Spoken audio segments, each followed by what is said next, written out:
नमस्कार दोस्तों, एक नई लर्निंग के साथ शुरुआत करते हैं। और आज की इस लर्निंग में हम लोग एक स्टॉक स्पेसिफिक की चर्चा करने वाले हैं, जो कि सरकार की कंपनी है माना महानगर टेलीकॉम को लेकर चर्चा करेंगे, जिसको हम लोग कहते हैं कि एमटीएनएल। आखिर ये एमटीएनएल में कौन सी ऐसी चीजें रही सरकार की जो बिजनेस में ग्रोथ नहीं बन पाया, और जो मार्केट कैप, जो कैप की बात कर रहा हूँ, तो मार्केट कैप तो काफी ज्यादा कहती है, पर जो कारोबार है वो आप सामने समझ जाएंगे, जो ये लगातार अपनी चाहे लैंड्स हो बिल्डिंगें हो उसको नीलामी और बिकवाली की तरफ ही देखने को मिल रहा है।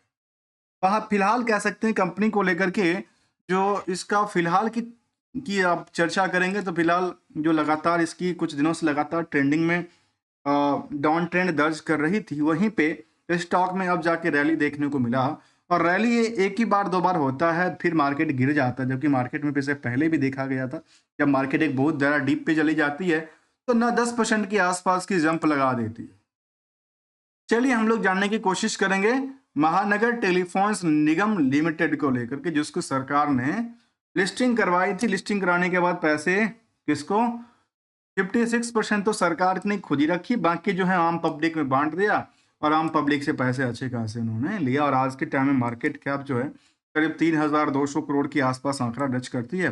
हायर से लोअर की बात करें तो लोअर करीब 31 रुपए के आसपास गई थी, और वहां से अल्टीमेटली कह सकते हैं करीब करीब कि 80% तक की आसपास, 70-75%, 80% के आसपास वहां से जंप देखने को मिला, बॉटम से लेकर के करंट मार्केट की प्राइस को लेकर के।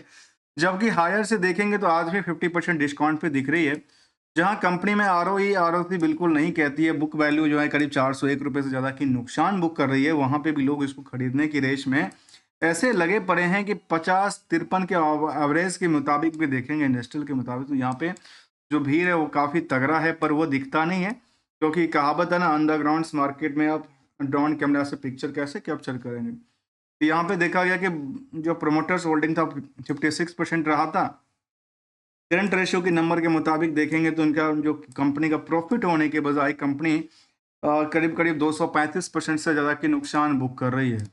आखिर ऐसा क्या हुआ जहां पे जियो जैसी बड़ी कंपनी फल फूलती दिखी है, एयरटेल उसमें सस्टेन करने की कोशिश कर रही है, वोडाफोन आइडिया अपनी धरातल से उभरने का नाम नहीं लेता है, तो फिर सरकार की खुद की कंपनी का हाल आप समझ सकते हैं। आइए इसको लेकर ऐसा हुआ क्या, देखिए इसको लेकर क्या चीजें चली।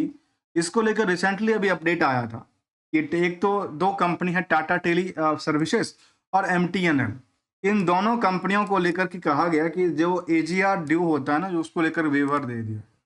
जो किसको मिलता है, डिपार्टमेंट को मिलता है, किसको, मिनिस्ट्री को मिलता है। वो इनको यदि जो ड्यू था वो वेव कर देगा, तो बुक से क्या हो जाएगा, जो इनके एजीआर ड्यू थी वो माइनस हो जाएगा, एडजस्टमेंट हो जाएगी। और उसको लेकर के समझने की कोशिश करें। जहां पे ये कह सकते हैं कि कंपैरिजन यदि आपको इसको फाइनेंशियल मुताबिक करते हैं, तो कंपनी का बिजनेस मॉडल को आप समझ जाइए, भली भांति समझते होंगे। आपके आसपास में कितने एमटीएनएल के सिम बेचती है और एमटीएनएल की सर्विस प्रोवाइड होती है। यहाँ पे देखिए इनका ग्राफ कैसे बना है।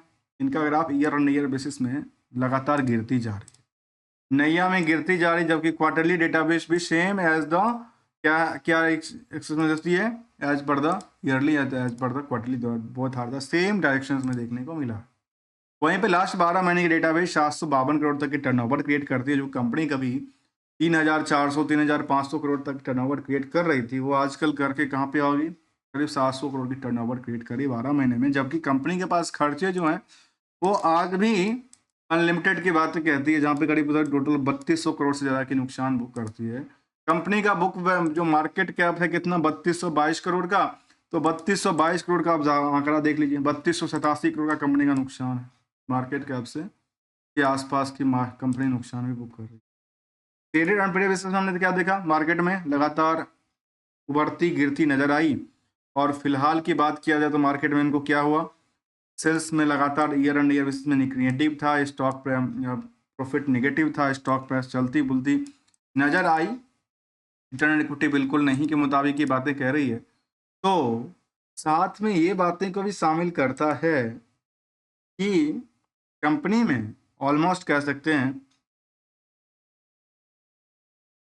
कि पीएस से मुकाबले कंपेयर करें तो हमने पहले कहा कि इनका यदि आप देखते हैं तो जहाँ पे जियो जैसी कंपनी फल फूलती दिखी, वोडाफोन आइडिया मर्ज हो गया, एयरटेल और ढेर सारी कंपनियां थी, उनकी जो स्थिति थी उतनी खराब हो गई और इसका खुद का स्थिति ऐसा रहा। लेकिन स्टॉक मार्केट की रेस में ये कभी पीछे नहीं रहा। उस बीच में आज भी मार्केट में भले ही यहाँ पे देखा गया कि एमटीएनएल करीब 235% तक के नुकसान है, जो कि नुकसान आज भी एयरटेल वोडाफोन से ज़्यादा की बातें करती है।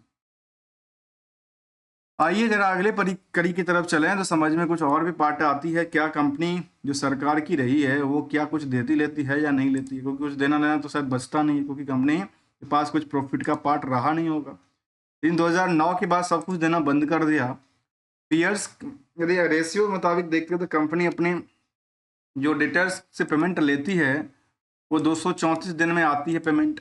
और साथ में ये कह सकते हैं कि इनके पास जो बैलेंस शीट का पोजीशन था उसमें जो 25,000 करोड़ का पैसा गया वो कहाँ गया, ये सारे के सारे पैसा गया कहाँ। और साल भर साल दर साल यदि आप 2014 से आंकड़ा करें, 2019 के बाद देखें मार्केट, 2024 के बाद मार्केट देखें, तो देखिए आज भी जो मार्केट उस टाइम पे 14 में प्रॉफिट बनाती नजर आई थी, वो कंपनी कहाँ पे चली गई, धरातल में सो गई। 1,000 करोड़ से सबसे पहले नुकसान बुक करता नजर आया रिजर्व में, उसके बाद देखिए 25,000 करोड़ से ज़्यादा निगेटिव इम्पैक्ट इसको डाल रही है, रिजर्व को डालती है। जबकि कंपनी लोन देने के बजाय लोन लगातार लेती जा रही है। 31,000 करोड़ का लोन है। एक्चुअल कंपनी के पास बचा क्या, 4,000 करोड़ की संपत्ति बची है। उसका क्या वैल्यूएशन मिलेगा वो तो पता ही है, करोड़ों के भाव बिकना स्वाभाविक है। रिसेंटली बाद में वेबसाइट पर विजिट कर रहे थे ना, कुछ ऐसा अपडेट निकल के आया था जहाँ पे कहती थी जो शायद ये अपनी प्रॉपर्टी को उसमें रखा है, बेचने में रखा है, अलग अलग स्टेट के अलग अलग स्टेट में अलग अलग इनके पास जो चल रही है बिकवाली को लेकर के, उस पर देखने को मिला है। ये हमने इसको देखा, ये बेसिकली जो आती है जो मिनिस्ट्री की देखेंगे तो इनका ये सब डिटेल आती है, जहाँ पे इनके पास ये सब चीज़ block your lost students mobile handset की बात कहती है, और यहाँ पे ब्लॉक योर ये सब इनके वेबसाइट्स पर चलती दिखती है। इसके अलावा की बात करेंगे कंपनी में, यदि निवेशकों के अंडर से जाना जाए तो कंपनी में 5 लाख के आसपास निवेशक हैं, जहाँ पे सरकार के अलावा FII तो कोई नहीं है, लेकिन DI में 13% की होल्डिंग है। और 13% किसके पास पैसा है, LIC के पास LIC की होल्डिंग है। आम पब्लिक के पास 30% की होल्डिंग है, उसमें भी कोई बड़ी चेहरा जिक्र नहीं करता। अल्टीमेटली 5 लाख जो निवेशक हैं उसका इंटरेस्ट कैसा जाहिर करता है, जबकि पीयर्स के मुकाबले हमने उसको देखा। रिस्क कंपनी में बहुत ज़्यादा की बातें करते, रिटर्न को लेकर एक भी बातें शामिल नहीं करता है। तो रिस्क रिटर्न के एक्सपेक्टेशन के बेसिस पे सिंगल से गोल्डन रूल को हम लोग डिस्कस करते हैं, और वो ये कहता है मार्केट में ना कोई टारगेट, ना कोई बॉटम्स, ना कोई पिकअप, ओनली ऑन। यदि जब भी लिया अपने मुताबिक कामकाज ना हुआ, ट्रेंडिंग के मुताबिक प्रॉफिट बनती नजर आई तो प्रॉफिट को बुक करना जरूरी है। यदि लगातार लॉस होती जा रही है तो एसल करना जरूरी है। और मार्केट में सस्टेन करने के लिए अब कुछ प्रिंसिपल बना के रखने पड़ेंगे, अदरवाइज मार्केट में एंटर और एग्जिट तो सेकंड वर्ग का काम है, मिलेंगे कुछ नई लर्निंग के साथ। तब तक के लिए यदि आपको वीडियो अच्छा लगा हो तो लाइक और चैनल को सब्सक्राइब करना मत भूलिएगा। थैंक्स फॉर द ज्वाइनिंग दोस्तों। We are not an traders, not an advisors, only as a learning point of view है। Better learning understanding and the parts को ज्वाइन करने के लिए आप सपोर्ट भी कर सकते हैं ज्वाइन बटन को क्लिक करके। तब तक के लिए thanks for the joining us.